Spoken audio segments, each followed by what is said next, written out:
push that rock with some cement. So one last trig product to handle. This is one that's where we don't have any odd man out. Everything's even here. That's a 2. And this is a 2. If everything's even and it's tangent or secant, you might be okay. But with sine and cosine, because with tangent, the derivative of tangent is secant squared, okay? But here, we're kind of in trouble. So what we're going to fall back on is our double agent. Remember our double agent?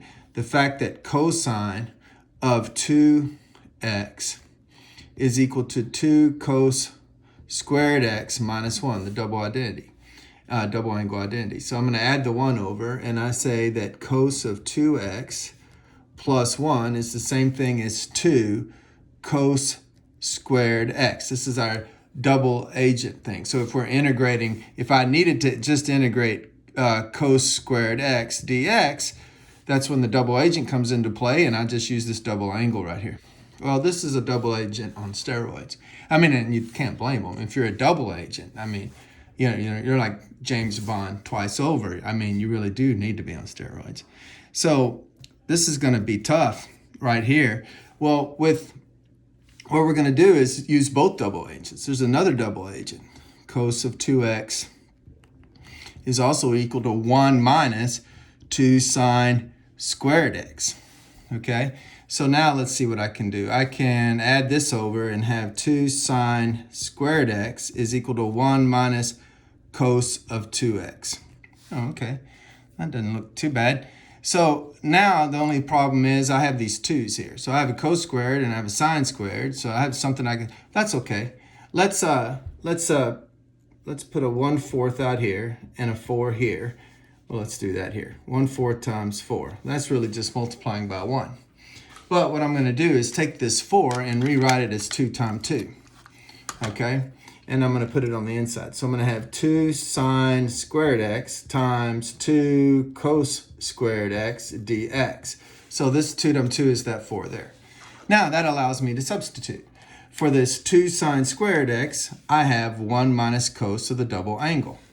And for this 2 cos squared x, I have the 1 plus the cos of the double angle.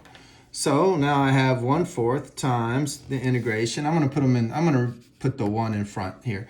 So I have 1 minus cos of 2x being multiplied by 1 plus cos of 2x. And then it's dx. And then this is a difference of squares. Oh, how about that? So I have 1/4 times the integration of 1 minus cos of 2, that's supposed to be a 2x.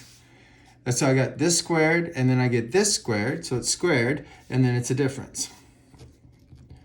That's the difference of squares. Whenever you multiply 2 conjugates together, you get a difference of squares. So now I have a double agent situation going on. This is easy to take care of. Maybe we should bust this up into 2 integrals.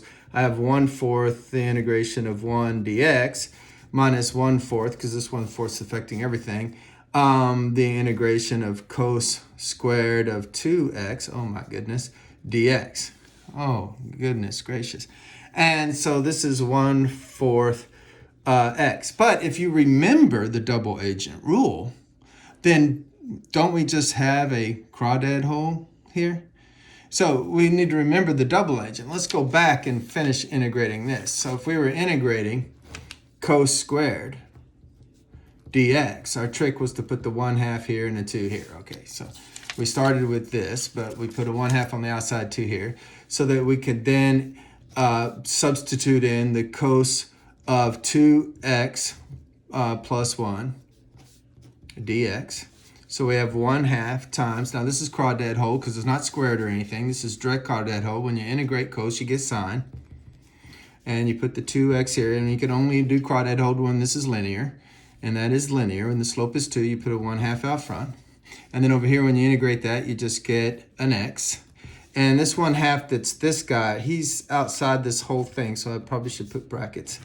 So I get 1/4 sine of 2x plus 1/2 x, and then your plus c, but we're just moving on to the next part. So this is the integration of cosine squared of x, but we now have this in here. So we're going to do the crawdad whole. Here we go. This is going to be tough, but we can do it. Okay, so 1/4. Okay, here we go. Now, first of all, you know when you do crawdad whole, you're going to bring out the reciprocal of this. Okay? And then you integrate normally. Well, when we integrate normally, we get 1/4 sine of 2x.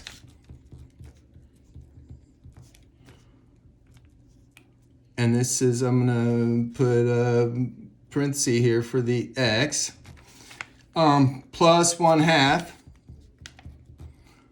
for the x. But you integrate normally, but you put the line in. Okay, so put the line in.